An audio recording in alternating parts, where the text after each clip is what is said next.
Hi, this is Kamera. My first few minutes with God, day number 246, Ezekiel chapter 22 through 23. God asks Ezekiel if he is ready to judge Jerusalem. He says, publicly denounce her detestable sins. O city of murderers, you are guilty because of the blood you shed. You are defiled because of the idols you made. Your day of destruction has come. Scripture talks about how badly the leaders, not only the leaders, but just the people of Jerusalem, of Israel, how they treated each other so wrong. The fathers, the mothers, how the orphans and the widows were treated. The people despised God's holy things, even his Sabbath day. They had idol worship going on. They committed adultery, rape. They were murderers.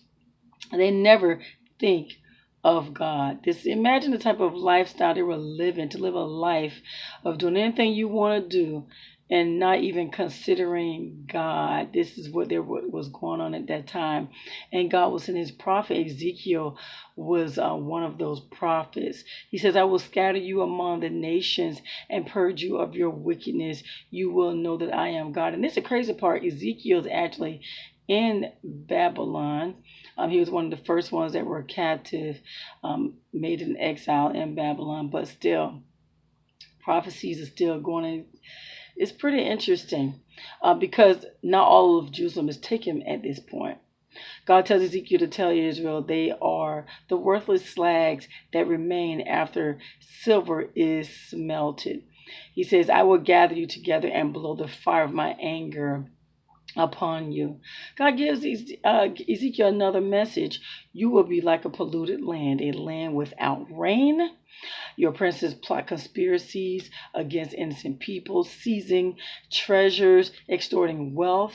You're making widows. The only way you can make widows is if you kill the husbands. The priests, they're violating my instructions. The Lord said, you defiled my holy things. They don't even teach God's righteousness. They just totally do not teach people what's pretty much clean and unclean. They're not giving God's law. They're not even practicing what they're supposed to be preaching. The people, even the common people, are oppressing the poor. They're robbing the needy. Even the common people are doing unrighteous things. God says, I searched for someone to stand in the gap in the wall so I would not have to destroy the land. But I found not a one. Isn't that something?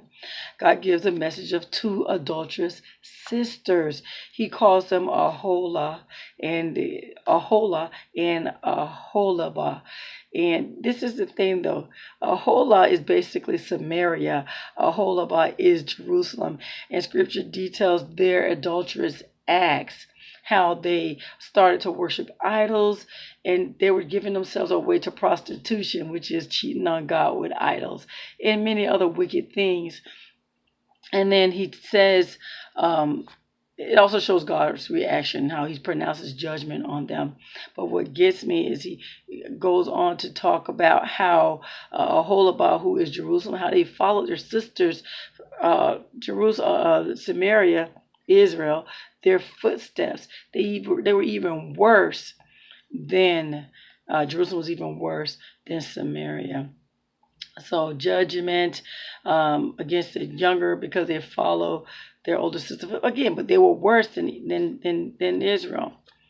He says they must bear the consequences for all their lewdness and their prostitution. But there you have it, guys. That's day number 246, Ezekiel chapter 22 through 23. You have a God-filled blessed day.